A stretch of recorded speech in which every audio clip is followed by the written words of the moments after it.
That ticket's fake. Amanda stood like a blade behind the counter. Posture poised, blazer flawless, lips pressed in a line sharp enough to draw blood. She didn't bother to double-check the monitor. She didn't need to. Holding the boarding pass high, she presented it like damning evidence to a silent jury. Across from her, the man didn't flinch. He stood motionless, a black man dressed in a perfectly fitted suit, hands gently resting on the counter. No fidgeting, no blinking, just a wall of composure. In the waiting area, passengers began leaning forward, caught in the tension like it was a live broadcast. A teen silently mouthed, "Start recording." A woman clutched her carry-on like it might fly away. Overhead, the announcement for Flight 267 to New York faded into the background noise. No one was listening. Every gaze was fixed on this quiet confrontation. Amanda leaned forward, her scent trailing ahead of her, but whatever empathy she might have brought, she left behind. "We've seen this before," she said, her voice thick with judgment. "Those knockoffs you print online. People like you waltzing into first class like you earned it." He let out a slow, deliberate breath, not in surrender, but in command. His eyes dropped to the boarding pass. Torn edge, clear logo, genuine ink. No forgery here. Then he raised his gaze, calm and certain, and locked eyes with her, not with anger, but with the weariness of someone who's lived this moment too many times. Someone near the back whispered, "Why does he look like he belongs more than anyone else here?" Another replied softly, "Because he does." Amanda's fingers tapped the counter, each manicured nail click a verdict. "Step aside, sir," she said coldly. "Wait outside for security." He remained still, stillness that spoke louder than any argument. Even the digital flight screen above seemed to pause, caught in the gravity of the moment. He reached for his cufflink, adjusted it slowly, deliberately, as if planting his feet in the center of something larger than the moment. And though he hadn't uttered a single word yet, the air in the terminal had shifted. Everyone could feel it. Something was about to give, not against him, but around him. Then, just before the tension snapped, a calm voice broke in, steady and warm like a narrator slipping into a story. "Before we continue, let us know where you're watching from. Drop your city or country in the comments below. And if you believe in dignity and justice, hit like and subscribe. These stories matter, and so does your voice." Now back to him. Finally, the man spoke. His voice was low, calm, but carried like distant thunder rolling through marble halls. "There are only 12 of these tickets in existence," he said, evenly. "And you're holding one." Silence. Amanda blinked. The terminal froze. Even history seemed to stop and listen. This was no ordinary traveler. And this was no ordinary ticket. His name was Marcus Reed, 44, a billionaire built from nothing but grit, a relentless work ethic, and the wisdom of a grandmother who taught him never to lower his head to arrogance. This morning, he dressed simply. Dark, clean suit. No flashy brands. No entourage. Just polished shoes and a slim leather folder that held the rarest ticket in aviation, a Horizon Elite Founder's Pass. The very one Amanda had just dismissed. A pass that couldn't be revoked, couldn't be reassigned. Only 12 had ever been printed, and each one bore the same signature, his. Because Marcus didn't just fly with Horizon Airlines. He funded it into existence. But Amanda didn't recognize him, or didn't care. To her, he was just another black man who, in her eyes, didn't belong where he stood. Marcus had arrived alone on purpose. No assistance. No headlines. It was an experiment. He'd heard too many whispers about gate agents who measured passengers not by their name or booking, but by skin color, clothing, and posture. Today, he came to see if the stories were true. And now, here he stood, the still point in a spinning storm. Behind him, a mother whispered, "He looks like he knows exactly who he is." In the corner, two students traded glances. "Dude's cool as ice," one murmured. But Marcus wasn't listening to them. He was remembering Atlanta. 1999, age 20. Broke, wearing thrift store slacks, trying to board a flight for his first ever job interview. Back then, a gate agent had sized him up and said, "This isn't your seat. People like you don't fly here." He'd missed that flight, missed the interview, walked that city for days, blisters on his feet and pride. But what was born in that rejection was fire. And today, that fire still burned, but now it was wrapped in silk, steadied by decades of success. Amanda's accusations weren't new, but the difference was, this time, he owned the sky she thought she governed. Yet she held her ground, unaware of the ground she stood on. Her voice didn't waver.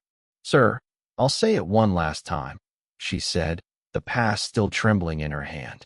"Step aside. Real passengers are waiting." Her words dripped not just with contempt, but exclusion, as if repetition could strip someone of worth. Marcus didn't budge.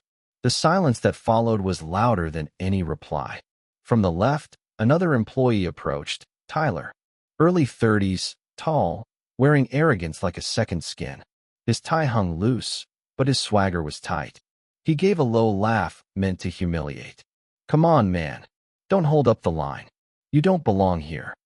Coach is that way." Tyler jerked his chin toward the slow-moving line at Gate C. A murmur rolled through the crowd. Someone near the back whispered, "That can't be right." Another added under their breath, "Why don't they just scan the ticket?" But nobody stepped in, not yet. Amanda adjusted her blazer like armor, her spine straighter with the comfort of backup. "We don't have time for these games," she said sharply, her eyes narrowing. "Sir, leave the gate area immediately. Security will take it from here." But Marcus didn't budge. He remained rooted, calm, immovable, like a statue planted in stone.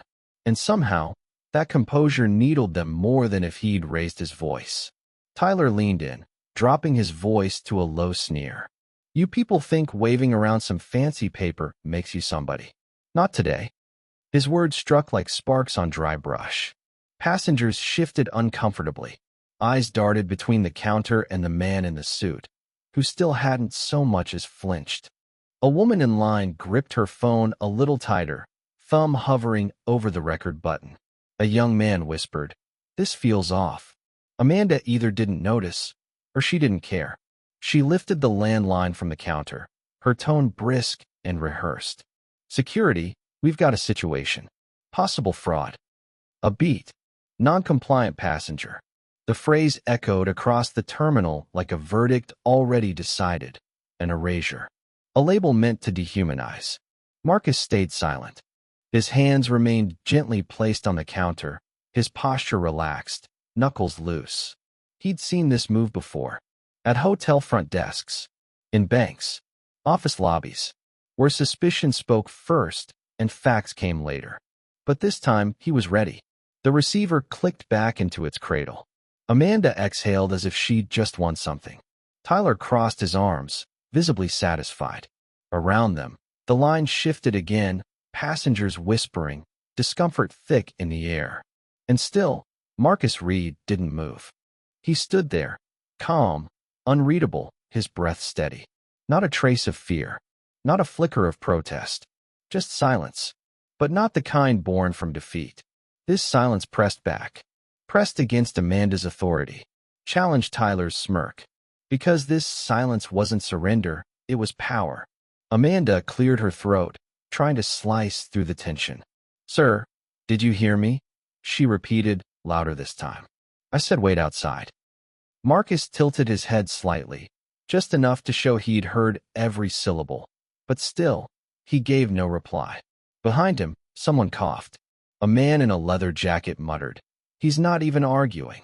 A woman, fingers wrapped around her boarding pass, whispered, "That kind of calm, that's not guilt.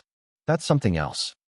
Marcus lowered his eyes to the counter, fingertips brushing the polished edge. To anyone watching, it might have seemed like idle movement. But to him, it was grounding. He remembered the first time he'd been told he didn't belong in a line like this. 19 years old, standing outside a bank. The manager had smiled, thin and polite. "You're too young to be taken seriously. Come back with your father." He hadn't argued then, just walked away, carrying his silence like a stone in his coat pocket. And that stone had only grown heavier. With every denial, every dismissal, every moment like this one. Now, that same silence reflected off Amanda and Tyler like a mirror. The noise of the terminal faded. The shuffle of rolling bags blurred. For a heartbeat, the entire gate paused, watching. Would he crack? But Marcus didn't.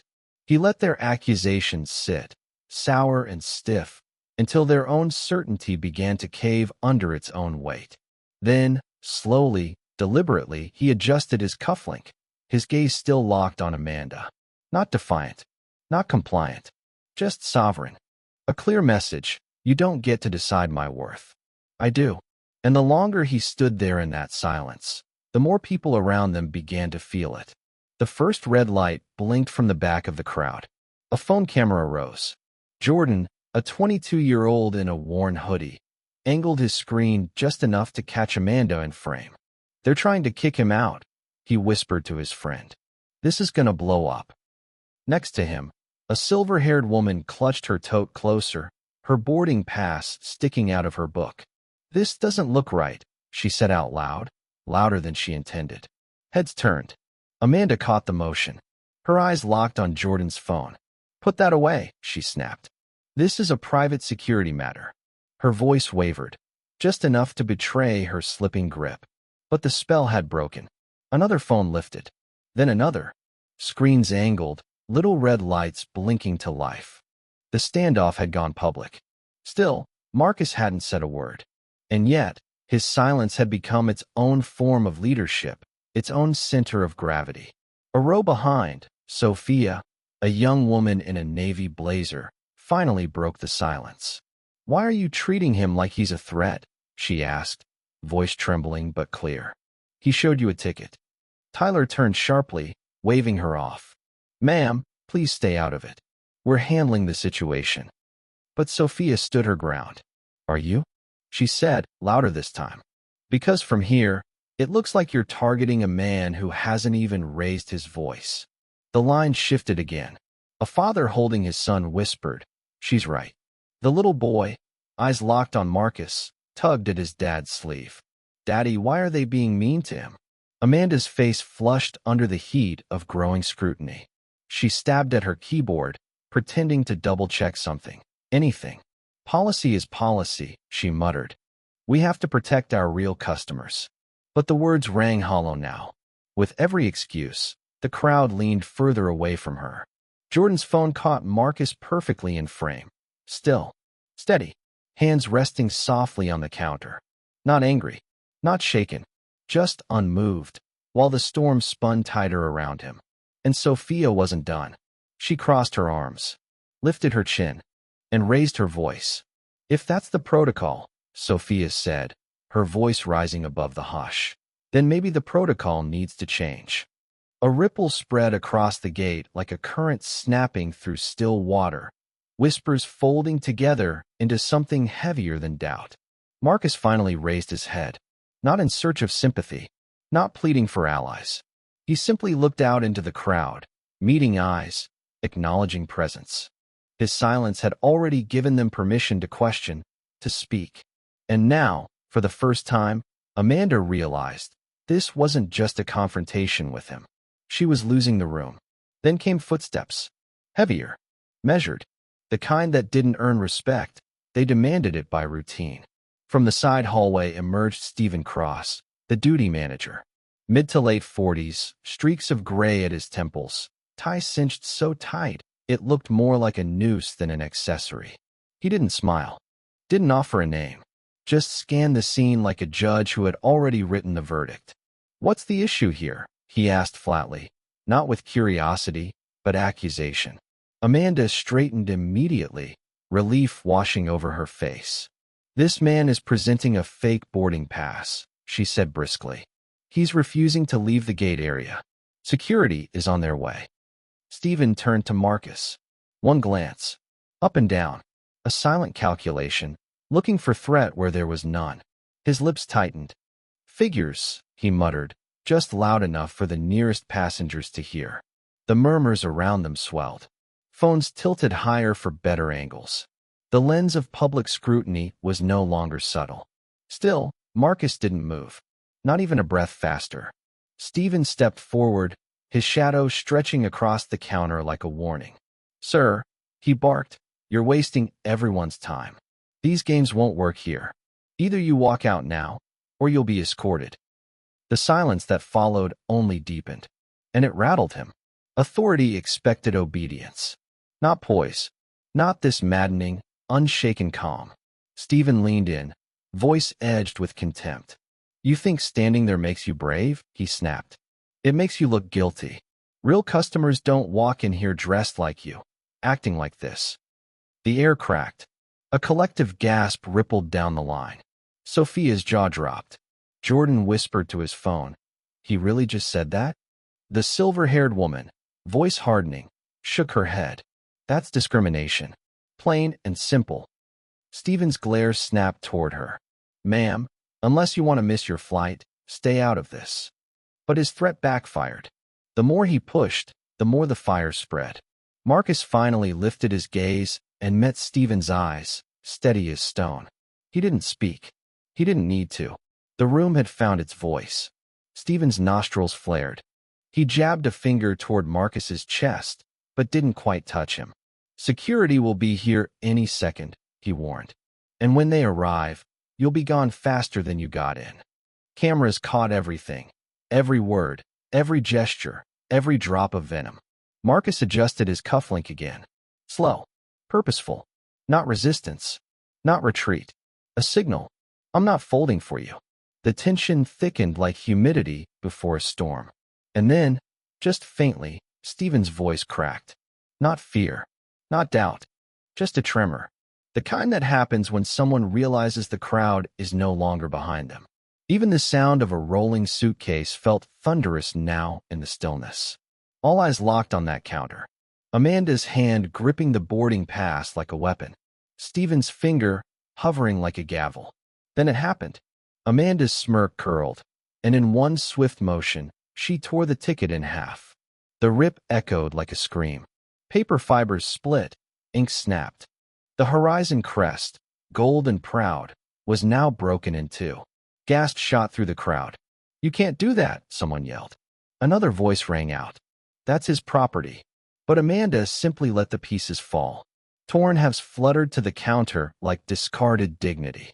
"This seat," she said coldly, "is for real passengers, not pretenders." Stephen nodded, puffed up with false authority. "Security," he shouted toward the terminal. From the far corner, a uniformed guard began striding toward the scene, his radio sputtering with static as he requested backup. The air snapped taut, seconds from collapse. Then, Sophia stepped forward. Her voice trembled but carried across the chaos like a flare in the dark. "He showed you proof, and you destroyed it. That's not enforcement. That's harassment." Stephen spun on her, fury lighting his face. "Step back. This doesn't concern you." But she wasn't alone anymore. The silver-haired woman's voice rose like a tide behind her. "It concerns all of us," she said louder now, "because we just watched injustice happen in real time." Phones were everywhere, no longer held in silence, now broadcasting. Screens shimmered. Fingers tapped record. Witnesses weren't passive anymore. They were part of the story. Amanda slammed the two torn halves into the trash bin beside her desk. The sound was sharp, final. "Problem solved," she muttered, brushing her hands like she'd wiped off dirt. Marcus's eyes followed the torn remnants into the bin. His stance never changed, but something in the air grew heavier, like a thunderhead pressing against the ceiling. He drew one breath in, exhaled slow. No outburst, no defense, just that same stillness that unnerved them more than rage ever could. The guard was nearly there, hand grazing the side of his belt. Stephen stepped forward, chest puffed, ready to claim victory. "You're done here," he declared, voice booming. "You're not getting on that flight. Not today." The crowd winced. Jordan, phone still steady, whispered, "They think they just buried him." But what they didn't realize, what none of them knew, was that this wasn't his ending. It was theirs. Marcus adjusted his cufflink again, slowly, eyes never leaving Stephen's. And then, for the first time all morning, the silence cracked open, giving way to something sharper. He moved with calm, almost surgical precision, sliding a phone from his inside pocket. No rush, no fear, just inevitability. His thumb tapped a single contact. The screen glowed. "Lauren," he said, his voice low but firm. "Initiate verification protocol. Now." The guard paused mid-stride. Uncertainty flickered in his step. The name Lauren meant nothing to Stephen, to Amanda, to the guard inching closer. But the confidence in Marcus' voice? That stopped them cold. He wasn't pleading. He wasn't reacting. He was commanding, as if giving instructions, not requests. On the other end, a crisp female voice responded immediately, clear, focused, efficient. "Mr. Reed, protocol engaged. I'm syncing Horizon's live verification system to your profile now. Stand by." Amanda blinked, thrown off for the first time. "What do you think that's going to do?" she snapped. "A phone call won't save you." Marcus didn't look at her. Didn't have to. His comm answered for him. Nearby, the silver-haired woman leaned toward Sophia, voice hushed. "Did he say Horizon system?" Sophia's brows lifted. That sounded real. Jordan's camera kept rolling, the red light blinking steadily as Lauren's voice continued. "Boarding manifest updated. Elite Founders ticket verified. Internal audit system notified. Timestamp secured." Stephen's face paled. His jaw twitched, eyes darting to the phone. "This is ridiculous," he scoffed, trying to find footing. "He's bluffing." Marcus finally looked up, his voice low, calm, but slicing through the terminal like glass. "Bluffing doesn't trigger your compliance servers." A stunned gasp spread through the crowd. The guard hesitated now, hands drifting away from his belt. For the first time, the power had shifted, and they could all feel it. Amanda leaned over the counter, panic hiding behind forced poise. "You can't just access our systems with a phone call." Marcus's eyes met hers, steady and clear. "I didn't access your system," he said quietly. "I built it." The words hit like a verdict. Phones caught it. Heads turned. Whispers turned to murmurs, and murmurs turned to realization. Lauren's voice returned, calm and unwavering. "Mr. Reed, full confirmation received. All 12 Elite Founders tickets remain active. Your signature is on file in our central archive." She paused. Then her voice sharpened. "This incident is now flagged with live audio. Corporate compliance has been alerted." The guard stepped back. Stephen's mouth opened, but nothing came out. Marcus adjusted his cufflink. Again, always with intention. "You wanted security?" he said. "You're about to get it. Just not the kind you were expecting." The room tensed. Still, watching, waiting. The guard looked uncertain now, no longer part of the solution, suddenly part of the problem. Stephen tugged at his collar, as if loosening it could relieve the pressure. Amanda's smirk had twisted into something else entirely. Thin, cracked, breaking. And then Marcus spoke. "You called my ticket fake," he said, voice smooth, like conversation, except the room heard it like thunder.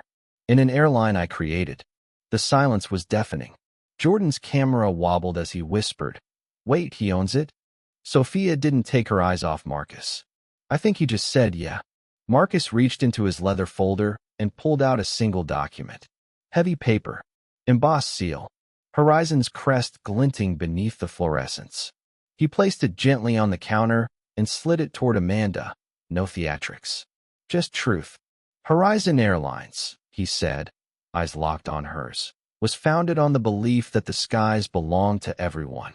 20 years ago, I built it from the ground up, and I haven't missed a flight since." Amanda stared at the document.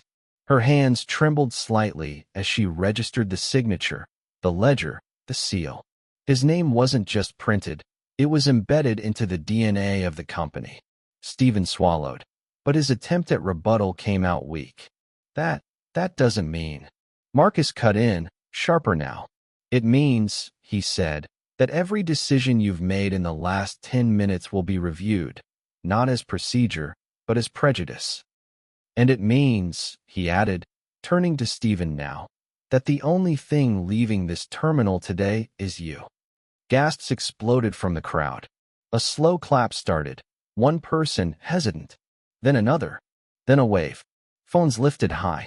Cheers broke out. Heads nodded. People felt it. The guard lowered his radio completely. His eyes met Marcus's and dropped again, a silent acknowledgement. Amanda's words stumbled. You should have said something earlier. Marcus leaned in, voice low, heavy with restraint. Why should I have to? His gaze locked on hers. Why does dignity need to announce itself before you decide to respect it? The room quieted. Power had shifted, and no one questioned where it rested now. Lauren's voice floated back through Marcus's speaker. Mr. Reed, corporate board is now fully patched in. They've seen everything. Standing by for instruction. Marcus stood tall, adjusting his cufflink once more. His eyes swept across the scene, Stephen shrinking, Amanda silent, the trash bin beside her filled with the torn ticket. Then he spoke, voice calm and weighted with finality. This isn't just about me, he said. It's about what you revealed about yourselves. The applause faded into a hushed stillness. Everyone waited. Amanda's fingers twitched, hovering over the scraps of the ticket as if she could piece them back together. Her certainty had evaporated. What had once been power was now evidence. Stephen pulled at his collar again, struggling for composure. This is a misunderstanding. We were following protocol. Sophia's voice cut through, clearer, stronger now.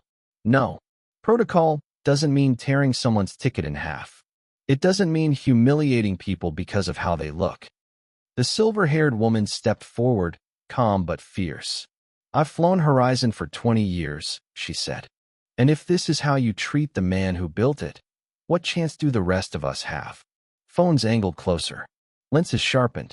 Tyler, the younger agent who had mocked Marcus earlier, looked down, the color drained from his face. I didn't mean. Jordan zoomed in on him. Say it louder, he said, voice like a blade. Didn't mean what? Didn't mean to tell the owner he didn't belong? Tyler's throat bobbed, but he had no answer. And Amanda? She finally spoke again, but her voice was cracking. We didn't know who you were, Amanda stammered. Marcus's gaze held steady, unwavering. And that's exactly the problem, he replied.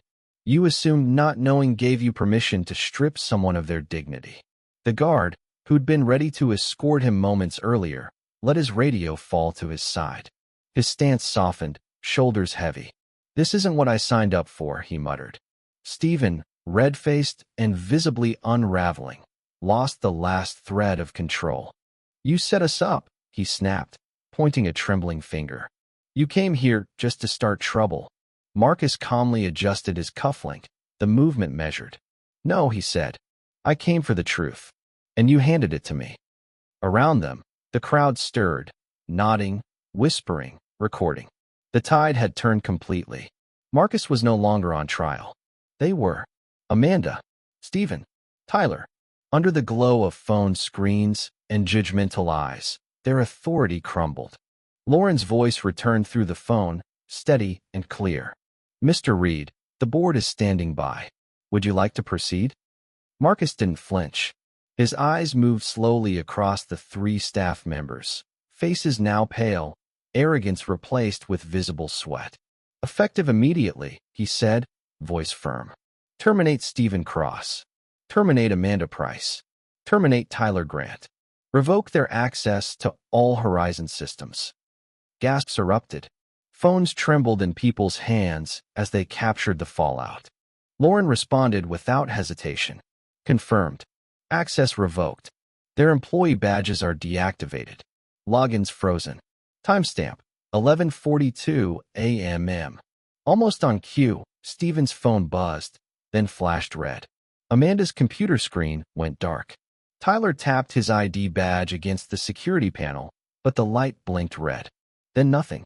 The whispers became a wave. He really just fired them right here. This is crazy. No, this is justice. Amanda's knees gave slightly as she stared at her blank screen. You can't do this, she said weakly. Not like this.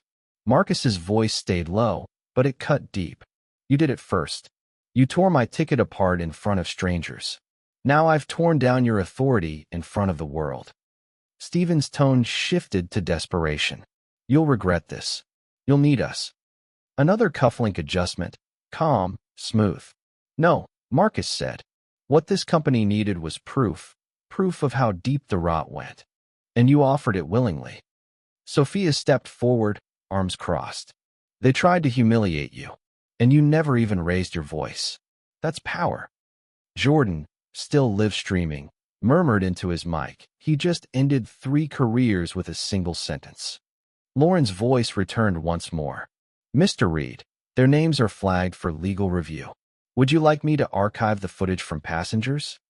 Marcus glanced at the sea of phones, lights blinking, lenses fixed on him. No need, he said. The world already has it. Stephen leaned heavily on the counter, defeated.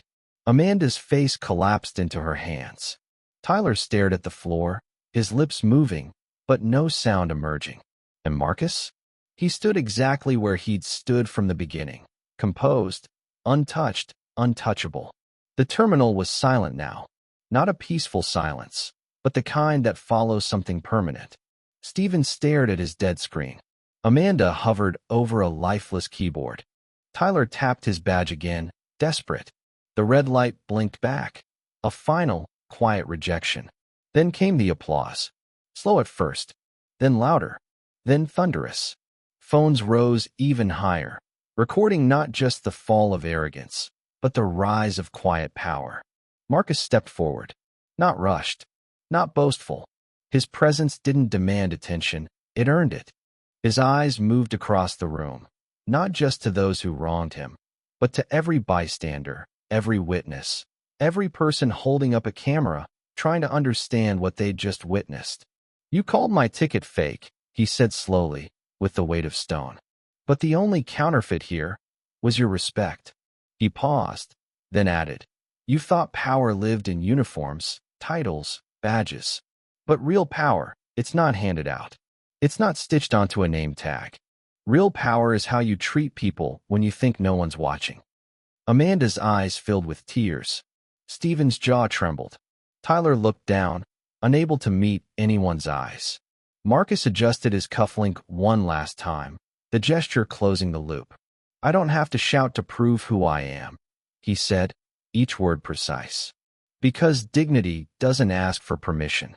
It doesn't need to beg for recognition. It simply shows up.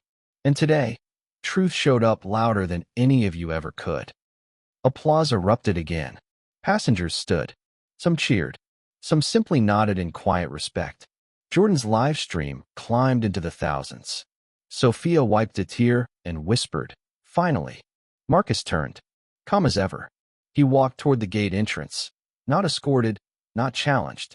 No one dared stop him. The crowd parted instinctively, as if space itself acknowledged his place. Behind him, 3 careers unraveled. Ahead, the jet bridge waited. Quiet, open, inevitable. As he crossed into it, the narrator's voice returned, steady, resolute. He didn't need a viral moment. He was the moment. Marcus Reed wasn't just proof of a system failing. He was the answer to what justice looks like when it doesn't need to yell. Because real justice? It stands tall. And when it meets prejudice, it never bows. And just like that, Marcus Reed vanished down the jet bridge. Not just boarding a flight, but leaving behind a story this terminal would never forget. Thank you for watching.